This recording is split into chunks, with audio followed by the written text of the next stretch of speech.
Hati Saudari Belinda. Baik, pada pertemuan kali ini Ibu akan memberikan materi tentang surah At-Tin.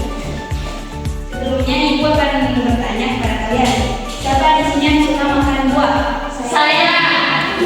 Buah apa yang paling kalian suka? Mangga.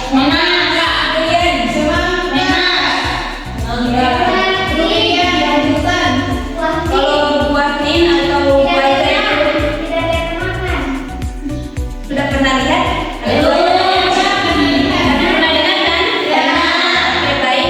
Pada pertemuan kali ini Ibu akan memberikan materi tentang yang membahas atau yang menyebutkan surah At-Tin dan juga buah zaitun di dalam Al-Quran, yaitu surah At-Tin. Buah tin dan juga buah zaitun merupakan buah yang sangat istimewa karena disebutkan dalam Al-Quran. Surah Tin merupakan surah yang terdapat dalam juz 30 urutan surah yang ke-95 yang artinya buah tin. Surah Tin ini diturunkan di Mekah dan termasuk surah Makkiyah. Untuk lebih lanjutnya kita baca sama-sama dulu surah At-Tin. Kita baca apa? Ya. Kita baca sama-sama dulu ya. Ikuti Ibu buat kalian. Bismillahirrahmanirrahim. Bismillahirrahmanirrahim. Wat-tin waz-zaitun. Wat-tin waz-zaitun. Wa-turi sinin. Wa-turi sinin. Wa hadzal baladil amin. Wa hadzal baladil amin. Laqad khalaqnal insana fi ahsani taqwim. Laqad khalaqnal insana fi ahsani taqwim. Tsumma radadnahu asfala safilin. Tsumma radadnahu asfala safilin. Illa alladzina amanu wa 'amilus sholihati Illa alladzina amanu wa 'amilus sholihati. falahum ajrun ghairu mamnun. Falahum ajrun ghairu mamnun. Faman yukadzibuka ba'du bid-din Faman yukadzibuka ba'du bid-din. alaysallahu biahkamil hakimin. Alaysa Allahu bi'ahkamil hakimin. Oke, jadi tadi surah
Laqad khalaqnal insana fi ahsani taqwim. Sungguh kami telah menciptakan manusia dalam bentuk yang sebaik-baiknya. Dalam ayat keempat ini Allah menegaskan bahwa manusia itu telah diciptakan dalam bentuk yang sebaik-baiknya atau paling sempurna. Dalam ayat keempat ini Allah menyatakan untuk menegaskan bahwa manusia itu diciptakan dalam bentuk yang sebaik-baiknya, yaitu paling sempurna, baik secara fisik maupun secara akal pikiran, sehingga manusia itu berpotensi berbuat baik dan mencapai derajat yang tinggi. Kemudian ayat kelima, "Tsumma radadnahu asfala safilin." Kemudian kami kembalikan ke tempat yang serendah-rendahnya. Dalam ayat kelima, Allah menegaskan bahwa meskipun manusia diciptakan paling sempurna, baik secara fisik maupun akal, tetapi dia akan dapat menjadi hina apabila perilaku dan juga sikapnya melanggar aturan Allah atau ketetapan Allah, misal berbuat dosa. Dia akan dikembalikan ke tempat yang serendah-rendahnya, akan menjadi hina. Kemudian ayat ke-6 yaitu illal ladzina amanu wa amilus sholihati falahum ajrun ghairu mamnun. Kecuali orang-orang yang beriman dan berbuat kebajikan, mereka mendapatkan pahala yang tidak ada putus-putusnya. Dalam ayat ini Allah mengecualikan yang tadi disebutkan sebelumnya di ayat kelima, mereka akan kembalikan ke tempat yang paling rendah-rendahnya. Kemudian ayat kelima ini, keenam ini Allah mengecualikan orang-orang yang tadi sebelumnya itu akan dikembalikan ke tempat yang serendah-rendahnya, yaitu orang yang beriman dan berbuat kebajikan atau berbuat amal soleh. Mereka itu akan mendapatkan pahala yang tidak ada putus-putusnya. Coba tadi disebutkan apa saja itu perbuatan soleh atau amal soleh. Beribadah, sholat, kemudian sedekah. Baik, itu benar semua. Jadi semua yang perbuatan baik itu merupakan amal soleh dan dia akan mendapatkan balasannya, tidak ada putus-putus. Kemudian ayat ke-7 yaitu fama yukadzibu ba'du bidzin.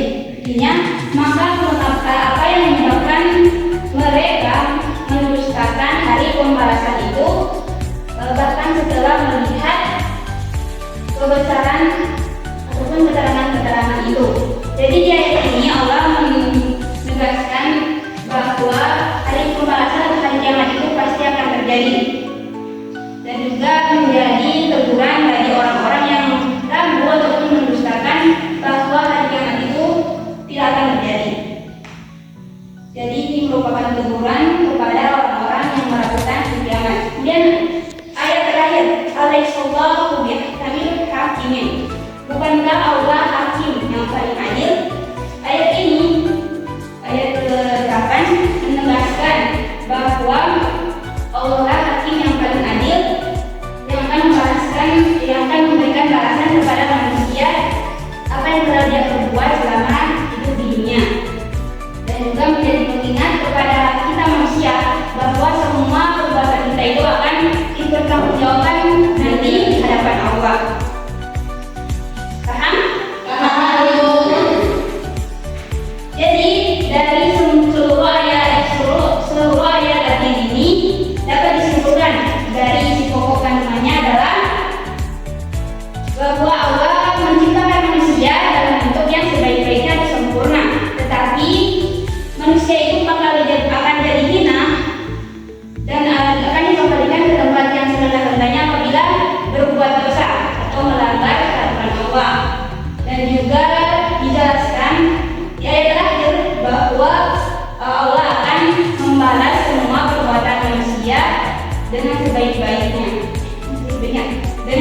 wabillahi taufiq wal hidayah. Assalamualaikum warahmatullahi wabarakatuh. Waalaikumsalam warahmatullahi wabarakatuh. Baik, assalamualaikum warahmatullahi wabarakatuh. Waalaikumsalam warahmatullahi wabarakatuh. Alhamdulillahirobbilalamin. Dan juga punya aku ya Rabbana ta'ala kama yang dari dari yang mau syukur kita panjatkan dari Allah Subhanahu wa taala karena berkat rahmat dan dari Allah kita masih diberi kesempatan untuk hadir di kelas ini bersama-sama. Kemudian selawat serta salam semoga selalu tercurahkan kepada baginda besar Nabi Muhammad SAW. Baik, pada pertemuan yang kedua ini Ibu akan membawakan materi tentang matkobi. Sebelumnya adik-adik pernah mendengarkan orang membaca Al-Quran dengan nada yang panjang dan pendek? Tahu. Misal dia membaca ma dengan panjang atau ma pendek, sama kan? Jadi itu merupakan hukum bacaan dalam Al-Quran, dibaca pendek ataupun dibaca panjang. Dalam Al-Quran itu cara membaca panjang dan pendek atau ketentuan disebut dengan ilmu tajwid. Itu hukum bacaan dalam membaca Al-Quran. Jadi materi kali ini yaitu mat tabi'i, yaitu mat asli yang apabila huruf mat asli yaitu alif, waw, dan ya sebelumnya bertemu dengan harokat tertentu, maka dia akan dibaca sepanjang dua harokat atau dua ketukan setara dengan satu alif. Contoh huruf alif.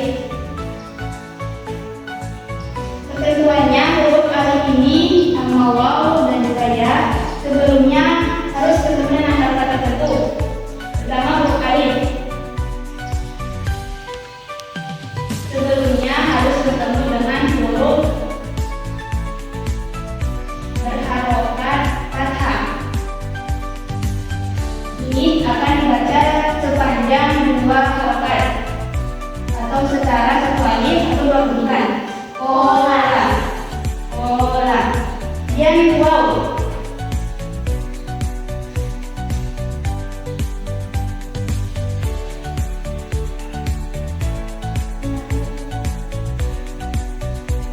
Sebelum di huruf waw, sebelumnya itu harus bertemu dengan huruf yang berharokat dhamma. Jadi hukum bacaan dari waw ini dibaca panjang sebanyak dua harokat. Yakulu, yakulu. Ibu, ada pesan. Kemudian huruf ya.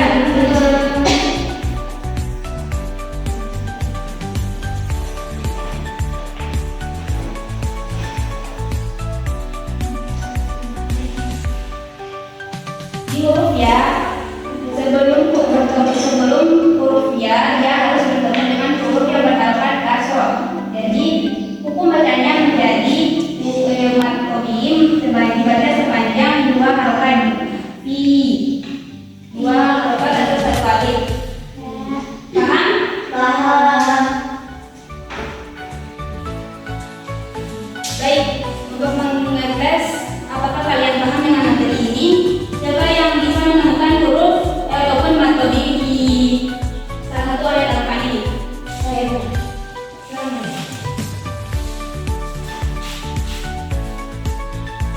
Di garis bawah ini. Ya, betul. Ini dibaca sepanjang dua harokat.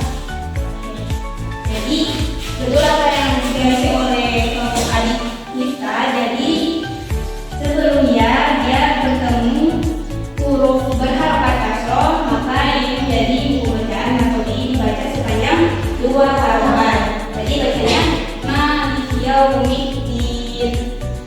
Paham? Cukup sekian di pertemuan kali ini. Semoga apa yang Ibu berikan